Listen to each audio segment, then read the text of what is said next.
آئیے اب شروع کرتے ہیں یوسف علیہ السلام کا قصہ۔ قرآن کریم نے اس قصے کو احسن القصص کہا ہے۔ اس کے بارے میں اللہ تعالی نے پوری ایک سورت یعنی سورہ یوسف نازل فرمائی۔ اس قصے میں دو عظیم نبیوں کا تذکرہ ہے، سیدنا یعقوب بن اسحاق علیہ السلام اور یوسف بن یعقوب علیہ السلام کا۔ اپنے بھائیوں کی وجہ سے یوسف علیہ السلام کن حالات کا شکار ہوئے، آپ اس کا تفصیل سے ذکر سنیں گے۔ سورہ یوسف مکی ہے اور یوسف علیہ السلام کا قصہ اگرچہ ابتلاء و آزمائش کی داستان ہے، لیکن اس میں اور بھی بہت سے فوائد ہیں۔ سننے والا اس سے لطف اندوز ہوتا ہے، اپنے اندر رحم اور انس کے جذبات محسوس کرتا ہے۔ اس قصے میں ان حالات کی طرف بھی اشارہ ہے جو انبیاء کے ساتھ پیش آتے ہیں۔ عام انبیاء کے حالات واقعات سے معلوم ہوتا ہے کہ پہلے وہ آسودہ حال تھے، لیکن جب انہوں نے دعوت دی تو ان کی قوم نے انہیں جھٹلایا، پھر آزمائش کا سلسلہ شروع ہوا، پھر ان کی قوموں پر عذاب آیا۔ اس قصے میں معاملہ اس کے بالکل برعکس ہے۔ اس میں شروع میں ابتلاء آزمائش کا دور ہے، پھر آسانی اور فراوانی کی داستان ہے۔ ایسا کیوں ہوا؟ علماء کے اس بارے میں مختلف اقوال ہیں۔ عطا رحمت اللہ علیہ فرماتے ہیں، غمزدہ پریشان حال اگر یوسف علیہ السلام کے قصے کو سنتا ہے تو اس کے دل کو سکون ملتا ہے، وہ مطمئن ہو جاتا ہے، اس لیے کہ اس میں تنگی کے بعد آسانی ہے، مشکلات کے بعد اللہ کی نعمتوں کا نزول اس سے ظاہر ہے۔ سورہ یوسف سورہ ہود کے بعد نازل ہوئی۔ سورہ ہود میں انبیاء کرام کے تذکرے کے بعد قوم ہود اور قوم صالح کی تباہی کا ذکر آتا ہے، پھر ان اقوام کا تذکرہ ہے جو تباہ و برباد ہوئی۔ پھر سورہ یوسف عام الحزن میں نازل ہوئی۔ یہ وہ سال تھا جس میں نبی صلی اللہ علیہ وسلم کے چچا ابو طالب فوت ہوئے۔ ابو طالب ہر طرح آپ کا ساتھ دیتے رہے تھے، یہاں تک کہ رسول اکرم صلی اللہ علیہ وسلم فرماتے ہیں، قریش نے مجھ سے صحیح معنوں میں دشمنی کا آغاز ابو طالب کی وفات کے بعد کیا۔ ایک قول کے مطابق ابو طالب کی وفات کے صرف 3 دن بعد آپ کی پیاری اور محبوب بیوی، جنت کی عورتوں کی سردار، دنیا جہان کی افضل ترین عورتوں میں سے ایک سیدہ خدیجۃ الکبریٰ رضی اللہ عنہا اس دنیا سے رخصت ہو گئیں۔ انا للہ و انا الیہ راجعون۔ یہاں تک کہ ابن عباس رضی اللہ عنہما فرماتے ہیں، رسول اللہ صلی اللہ علیہ وسلم نے 4 خط کھینچے، پھر صحابہ کرام کو مخاطب کر کے فرمایا، جانتے ہو یہ خط میں نے کیوں کھینچے ہیں؟ انہوں نے کہا، ہم نہیں جانتے۔ تو آپ صلی اللہ علیہ وسلم نے فرمایا، جنت کی افضل ترین عورتیں 4 ہیں، ایک مریم بنت عمران، دوسری خدیجہ بنت خویلد، تیسری فاطمہ بنت محمد اور چوتھی فرعون کی بیوی آسیہ بنت مزاحم رضی اللہ عنہن اجمعین۔ سیدہ خدیجہ رضی اللہ عنہا اور ابو طالب کی وفات کا آپ صلی اللہ علیہ وسلم کو بہت شدید صدمہ ہوا۔ تب آپ کی تسلی کے لیے اللہ تعالیٰ نے سورہ یوسف نازل فرمائی اور آپ کو یقین دلایا کہ تنگی کے بعد فراخی ہوتی ہے، اور اس صورت میں سبق آموز واقعات اور عبرتوں کا تذکرہ یکجا کر دیا گیا ہے، جبکہ دوسرے انبیاء کے قصے قرآن اور احادیث میں مختلف مقامات پر ہیں۔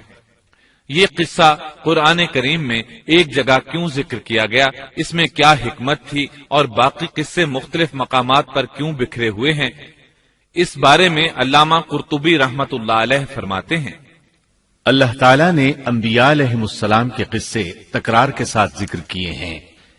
ایک ہی بات کو بلاغت و بیان کے اصول کے تحت مختلف پیرائے میں ذکر کیا ہے، جیسا کہ ابراہیم علیہ السلام کا قصہ ہے۔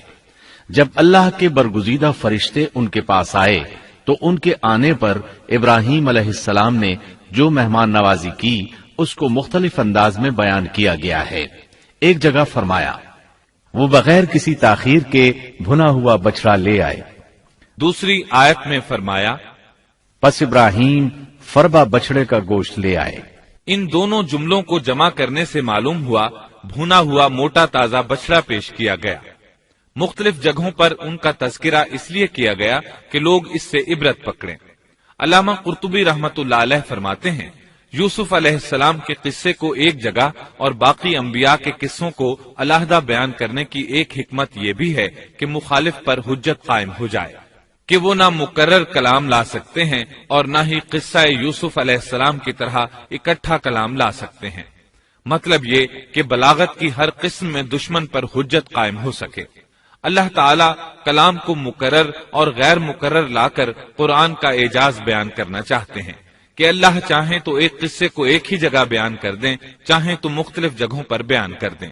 کوئی یہ نہ کہہ سکے کہ دیکھو قرآن میں یہ قصہ علیحدہ علیحدہ بیان ہوا ہے، میں اس کو ایک جگہ بیان کر سکتا ہوں، یا اس کے برعکس یہ نہ کہہ سکے کہ قرآن میں تو یہ قصہ ایک ہی جگہ بیان ہوا ہے، میں اس کو الگ الگ کر کے بیان کر سکتا ہوں۔ اب ہم اس قصے کا آغاز کرتے ہیں اور اسی طرح کرتے ہیں جس طرح اس کا آغاز اللہ رب العزت نے کیا ہے۔ شروع اللہ کے نام سے جو بڑا مہربان نہایت رحم والا ہے۔ الف لام را، یہ روشن کتاب کی آیتیں ہیں۔ یقیناً ہم نے اس کتاب کو عربی قرآن بنا کر نازل فرمایا ہے تاکہ تم سمجھ سکو۔ ہم آپ کے سامنے بہترین بیان پیش کرتے ہیں اس قرآن سے جو ہم نے آپ کی جانب وحی کے ذریعے نازل کیا ہے، اور یقیناً آپ اس سے پہلے بے خبروں میں سے تھے۔ قصہ در اصل ایک خبر کے بعد دوسری خبر اور اطلاع در اطلاع کو کہتے ہیں، اور قصص کا اصل قصہ ہے، یعنی پیچھے چلنا، جیسا کہ اللہ کی کتاب میں ہے۔ موسیٰ کی والدہ نے ان کی بہن سے کہا کہ تو اس کے پیچھے پیچھے جا، اور قصص کی اصل یہی ہے کہ کسی خبر کا پے در پے آنا۔ اس لیے ارشاد باری تعالی ہے، ہم آپ پر بہترین قصے بیان کرتے ہیں۔ اور یقیناً آپ اس سے پہلے بے خبروں میں سے تھے۔ غفلت سے مراد یہاں اللہ کے ذکر سے غفلت نہیں، بلکہ اس کا مطلب یہ ہے کہ نزول قرآن سے پہلے آپ ان قصص سے واقف نہیں تھے۔ اللہ تعالیٰ سورہ یوسف آیت 4 اور 5 میں فرماتے ہیں، جب یوسف نے اپنے باپ سے ذکر کیا کہ ابا جی، میں نے 11 ستاروں اور سورج چاند کو خواب میں دیکھا ہے کہ وہ سب مجھے سجدہ کر رہے ہیں، یعقوب نے کہا، پیارے بچے، اپنے اس خواب کا ذکر اپنے بھائیوں سے نہ کرنا، ایسا نہ ہو کہ وہ تیرے ساتھ کوئی فریب کاری کریں، شیطان تو انسان کا کھلا دشمن ہے۔ رؤیا سے مراد وہ خواب ہے جس کو انسان نیند کی حالت میں دیکھے، اور رؤیت سے مراد وہ حقیقت ہے جس کو انسان حالت بیداری میں اپنی آنکھوں سے دیکھے۔ تو یوسف علیہ السلام نے خواب میں دیکھا کہ 11 ستارے اور سورج اور چاند انہیں سجدہ کر رہے ہیں۔ یعقوب علیہ السلام خواب کی حقیقت کو جان گئے، اگرچہ آپ خوابوں کی تعبیر نہیں بتاتے تھے، لیکن انہیں علم ہو گیا کہ اس میں یوسف علیہ السلام کی تکریم ہے، اور انہیں یہ بھی علم تھا کہ یوسف علیہ السلام کے بھائی ان سے حسد کرتے ہیں۔ اسی لیے انہوں نے یوسف علیہ السلام سے کہا کہ اپنے بھائیوں کو یہ خواب نہ سنانا۔ یوسف علیہ السلام کے 11 بھائی تھے، بنیامین ان کے سگے بھائی تھے، باقی 6 ایک ماں سے اور 4 2 لونڈیوں سے تھے۔ حقیقی بھائی ان سے حسد نہیں کرتا تھا، وہ عمر میں ان سے چھوٹا تھا، باقی سب ان سے حسد کرتے تھے، اور اس حسد کی وجہ یہ تھی کہ یعقوب علیہ السلام ان سے والہانہ محبت کرتے تھے۔ اسی طرح بنیامین سے بھی انہیں بہت لگاؤ تھا، مطلب یہ کہ ان دونوں سے انہیں زیادہ محبت تھی، اور محبت میں کمی بیشی کوئی بری چیز نہیں، البتہ نبی کریم صلی اللہ علیہ وسلم نے فرمایا، ان میں عدل سے ضرور کام لیں۔ غرض یعقوب علیہ السلام کو ان دونوں سے زیادہ محبت تھی، ان کا دل ان کی طرف زیادہ مائل تھا، یہاں تک کہ لمحہ بھر بھی انہیں نظروں سے اوجھل نہیں کرتے تھے۔ یوسف علیہ السلام کے بھائی جب کھیل کے لیے نکلتے تو یعقوب علیہ السلام فرماتے، یوسف کو یہیں چھوڑ دو، گویا ہر وقت ان کا پہرا دیتے تھے۔ اللہ تعالیٰ سورہ یوسف آیت 6 میں فرماتے ہیں، اور اسی طرح تجھے تیرا پروردگار برگزیدہ کرے گا، اور تجھے معاملہ فہمی یعنی خوابوں کی تعبیر بھی سکھائے گا، اور اپنی نعمت تجھے بھرپور عطا فرمائے گا، اور یعقوب کے گھر والوں کو بھی، جیسے کہ اس نے اس سے پہلے تیرے دادا اور پردادا یعنی ابراہیم و اسحاق کو بھی بھرپور اپنی نعمت دی۔ یقیناً تیرا رب بہت بڑے علم والا اور زبردست حکمت والا ہے۔ یعنی آپ کو منتخب کر لیا اور تمام بھائیوں سے آپ کو چن لیا، اور یعقوب علیہ السلام کے سارے بیٹوں سے آپ کا انتخاب کیا، اور اس دور کے لوگوں میں سے آپ کو نبوت دینے کا ارادہ کیا۔ مزید یہ کہ وہ لوگوں کو خوابوں کی تعبیر بھی بتاتے تھے، اور آیت میں جس نعمت کا ذکر ہے اس سے مراد نبوت کی نعمت ہے، اور یہ قصہ اللہ تعالیٰ نے نصیحت کے لیے ذکر کیا ہے۔ اللہ تعالیٰ سورہ یوسف آیت 7 اور 8 میں فرماتے ہیں، یقیناً یوسف اور اس کے بھائیوں میں دریافت کرنے والوں کے لیے بڑی بڑی نشانیاں ہیں، جبکہ انہوں نے کہا کہ یوسف اور اس کا بھائی بنسبت ہمارے باپ کو بہت زیادہ پیارا ہے، حالانکہ ہم طاقتور جماعت ہیں، کوئی شک نہیں کہ ہمارے ابا سری غلطی میں ہیں۔ کہا جاتا ہے کہ یہودیوں نے نبی کریم صلی اللہ علیہ وسلم سے یوسف علیہ السلام کے قصے کے متعلق سوال کیا تو یہ مکمل صورت انہیں قصہ سنانے کے لیے نازل ہوئی، جبکہ بنی اسرائیل کو یہ مکمل قصہ معلوم نہ تھا، اور جو معلوم تھا وہ بھی تحریف شدہ تھا۔ قرآن ان کی اس تحریف کو واضح کرنے کے لیے بھی نازل ہوا، اور جو بھی بنی اسرائیل کا شخص یا کوئی اور اس کے متعلق پوچھے گا اس کے لیے عبرتیں اور نصیحتیں ہیں۔ یوسف کے بھائیوں نے کہا کہ ہمارا باپ یوسف اور اس کے بھائی سے زیادہ محبت کیوں کرتا ہے، جبکہ ہم ایک جماعت ہیں۔ اپنے باپ کے اس عمل پر اعتراض کیا، اور یقیناً یہ ایک بہت برا گمان تھا۔ ضلال کا معنی گمراہی ہوتا ہے، لیکن کبھی خطا پر بھی بولا جاتا ہے، اور انہوں نے باہمی مشورہ کیا اور سوچ بچار کے بعد یوسف علیہ السلام کے قتل کی تجویز طے ہوئی۔ اللہ تعالیٰ آیت 9 میں فرماتے ہیں، یوسف کو تو مار ہی ڈالو یا اسے کسی نامعلوم جگہ پھینک دو کہ تمہارے والد کا رخ صرف تمہاری طرف ہی ہو جائے، اس کے بعد تم نیک ہو جانا۔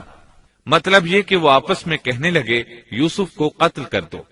اس پر بڑے بھائی یہودا نے مداخلت کی اور کہا قتل بہت سنگین جرم ہے، اس پر وہ بولے تب پھر اسے کہیں غائب کر دو تاکہ باپ کی توجہ تمہاری طرف ہو جائے اور یوسف والی رکاوٹ ختم ہو جائے۔ دیکھیے کیسی سوچ ہے، پہلے برائی کریں گے پھر توبہ کریں گے اور نیک بن جائیں گے۔ بھلا کیا ایسا آدمی جو برائی اس نیت سے کرتا ہے بعد میں توبہ کر لے گا، کیا اس کی توبہ قبول ہوگی؟ علماء فرماتے ہیں توبہ کا دروازہ کھلا ہے۔ اللہ تعالیٰ رات کے وقت صدا دیتا ہے کہ دن کو برائی کرنے والے توبہ کر لے، اور دن کو آواز دیتا ہے رات کو برائی کرنے والے توبہ کر لے۔ کوئی توبہ کا دروازہ بند نہیں کر سکتا، یہاں تک کہ انسان جتنی بار بھی گناہ کر کے توبہ کرے اللہ قبول کرتا ہے۔ اس لیے اللہ نے ان کی توبہ قبول کر لی۔ تاہم اس بات سے ڈرنا چاہیے کہ اگر گناہ کرنے کے بعد توبہ کا موقع ہی نہ ملے اور موت آ لے تو کیا ہوگا؟ یہ بات نہایت ہی خوفناک ہے کہ توبہ کا موقع ہی نہ ملے۔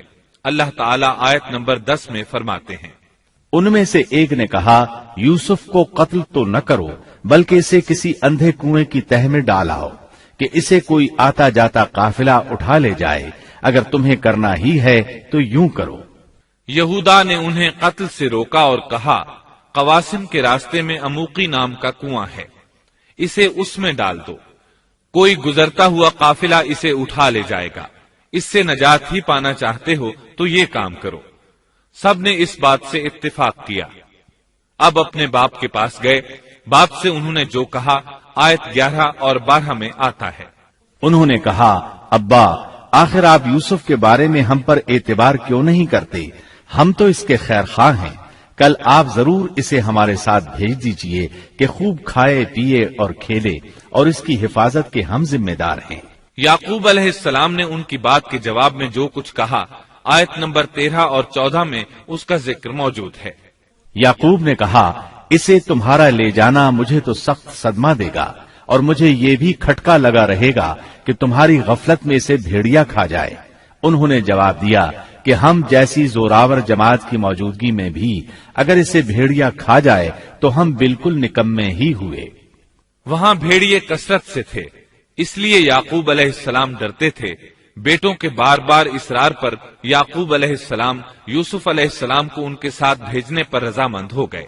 اللہ تعالیٰ آیت 15 میں فرماتے ہیں، پھر جب اسے لے چلے اور سب نے مل کر ٹھان لیا کہ اسے غیر آباد گہرے کنویں کی تہ میں پھینک دیں، ہم نے یوسف کی طرف وحی کی کہ یقیناً وقت آ رہا ہے کہ تو انہیں اس ماجرے کی خبر اس حال میں دے گا کہ وہ جانتے ہی نہ ہوں گے۔ بعض روایات کے مطابق انہوں نے راستے میں یوسف علیہ السلام کو مارا پیٹا، برا بھلا کہا، اور ایسا کرنا ان کے لیے معمولی بات تھی کیونکہ وہ تو قتل کے درپے تھے۔ آخر کار کنویں کے پاس پہنچے اور مشورے کے مطابق انہیں کنویں میں ڈال دیا۔ یوسف علیہ السلام کنویں میں ایک پتھر پر گرے، یعنی پانی میں نہ گرے۔ آپ اس پتھر پر بیٹھ گئے۔ اللہ تعالیٰ کی طرف سے انہیں تسلی دی گئی کہ آپ پریشان نہ ہوں، بہت جلد آپ کنویں سے نکلیں گے اور انہیں ان کے اس گھناؤنے فعل کے بارے میں بتلائیں گے، اور انہیں اس بات کا گمان بھی نہیں ہوگا کہ ایسا وقت بھی آئے گا۔ یوسف علیہ السلام کو کنویں میں ڈالنے کے بعد انہوں نے گھر جانے کی تیاری کی۔ آیت نمبر 16 میں آتا ہے، اور عشاء کے وقت وہ سب اپنے باپ کے پاس روتے ہوئے پہنچے۔ امام آمش قاضی شرح رحمت اللہ علیہ کی مجلس میں بیٹھے تھے۔ ایک عورت آئی، اس کا ایک آدمی سے جھگڑا تھا، وہ بہت شدت سے رو رہی تھی۔ آمش بولے، آپ دیکھتے نہیں یہ کس بری طرح رو رہی ہے؟ ان کا مطلب یہ تھا کہ یہ سچی ہے۔ قاضی شرح فرمانے لگے، یوسف علیہ السلام کے بھائی رات کو روتے ہوئے اپنے باپ کے پاس آئے تھے، پس فیصلہ رونے پر نہیں انصاف پر ہونا چاہیے۔ اب یوسف علیہ السلام کے بھائیوں نے باپ کو تفصیل سنائی۔ اللہ تعالیٰ اس کا ذکر آیت 17 میں فرماتے ہیں، اور کہنے لگے کہ ابا جی، ہم تو آپس میں دوڑ میں لگ گئے اور یوسف کو ہم نے سامان کے پاس چھوڑا، پس اسے بھیڑیا کھا گیا۔ آپ تو ہماری بات نہیں مانیں گے، گو ہم بالکل سچے ہی ہوں۔ سو انہوں نے یہ بات بتائی، لیکن اس سے جھوٹ صاف ظاہر ہو رہا تھا، جیسا کہ اگلی آیت میں ہے۔ اور یوسف کے کرتے کو جھوٹ موڑ کے خون سے خون آلود بھی کر لائے تھے۔ ابن عباس رضی اللہ عنہما فرماتے ہیں کہ انہوں نے بکری ذبح کی اور یوسف علیہ السلام کی قمیص پر اس کا خون مل لیا، اور خون میں لت پت قمیص یعقوب علیہ السلام کے پاس لے آئے۔ جب یعقوب علیہ السلام نے دیکھا تو فرمانے لگے، یہ بھیڑیا بھی کتنا رحم دل تھا، میرے بیٹے کو تو کھا لیا اور قمیص کو کچھ نہیں کہا، تمہاری عقل کہاں ہے؟ اس بات کا ذکر آیت 18 میں ہے۔ باپ نے کہا، یوں نہیں، بلکہ تم نے اپنے ہی دل سے ایک بات بنا لی ہے، بس صبر ہی بہتر ہے، اور تمہاری بنائی ہوئی باتوں پر اللہ ہی سے مدد کی طلب ہے۔ ادھر دوسری طرف کیا ہوا؟ آیت 19 میں اللہ فرماتے ہیں، اور ایک قافلہ آیا اور انہوں نے اپنے ایک پانی لانے والے کو بھیجا، اس نے اپنا ڈول لٹکا دیا اور کہنے لگا، واہ واہ، خوشی کی بات ہے، یہ تو ایک لڑکا ہے۔ انہوں نے اسے مال تجارت قرار دے کر چھپا دیا، اور اللہ اس سے باخبر تھا جو وہ کر رہے تھے۔ تفصیل اس کی یہ ہے کہ ایک قافلہ اس کنویں کے پاس سے گزرا جس میں یوسف علیہ السلام موجود تھے۔ انہوں نے پانی کی تلاش میں ایک خادم کو بھیجا، وہ کنویں تک پہنچا، اس نے کنویں میں ڈول لٹکایا، یوسف علیہ السلام اس ڈول میں بیٹھ گئے۔ خادم نے ڈول نکالا تو اس میں ایک خوبصورت بچے کو دیکھا، مارے خوشی کے وہ پکار اٹھا، یہاں ایک لڑکا ہے۔ اس زمانے میں غلاموں اور لونڈیوں کی تجارت ہوتی تھی، انہیں خوف محسوس ہوا کہ کہیں یہ لڑکا ان سے چھن نہ جائے۔ اس خوف کے پیش نظر انہوں نے یوسف علیہ السلام کو چھپا لیا۔ انہوں نے یہ بھی سوچا کہ شاید یہ بھاگا ہوا غلام ہے، اگر اس کا مالک آ گیا تو وہ اسے لے جائے گا۔ یہ قافلہ مدائن سے مصر جا رہا تھا۔ جب یہ مصر پہنچے تو انہوں نے یوسف علیہ السلام کو معمولی قیمت میں فروخت کر دیا۔ معمولی قیمت میں فروخت کرنے کی جلدی بھی انہوں نے اسی خیال کے تحت کی کہ کہیں اس کا مالک نہ آ جائے۔ ابن عباس رضی اللہ عنہما فرماتے ہیں کہ انہوں نے یوسف علیہ السلام کو صرف 20 درہم میں بیچ دیا، اور یہ نہایت معمولی قیمت تھی۔ آیت نمبر 21 میں ہے، مصر والوں میں سے جس نے اسے خریدا تھا اس نے اپنی بیوی سے کہا کہ اسے بہت عزت و احترام کے ساتھ رکھو، بہت ممکن ہے کہ یہ ہمیں فائدہ پہنچائے یا اسے ہم اپنا بیٹا ہی بنا لیں۔ یہ شخص مصر کا وزیر خزانہ تھا، بے اولاد تھا۔ اس نے سوچا شاید یہ لڑکا بڑا ہو کر اچھا انسان بنے، لہذا کیوں نہ ہم اسے بیٹا بنا لیں۔ اس طرح یوسف علیہ السلام وزیر خزانہ کے گھر پلے بڑھے۔ وزیر خزانہ عزیز مصر کہلاتا تھا۔ عزیز نے آپ کو بیٹوں کی طرح رکھا۔ آپ کچھ بڑے ہوئے تو شاہی محل کی دیکھ بھال آپ کے ذمے لگا دی گئی، شاہی محل کے تمام اختیارات آپ کے سپرد کر دیے گئے۔ اللہ تعالیٰ آیت 21 اور 22 میں فرماتے ہیں، یوں ہم نے مصر کی سرزمین میں یوسف کا قدم جما دیا کہ ہم اسے خواب کی تعبیر کا کچھ علم سکھا دیں۔ اللہ اپنے ارادے پر غالب ہے، لیکن اکثر لوگ بے علم ہوتے ہیں۔ اور جب یوسف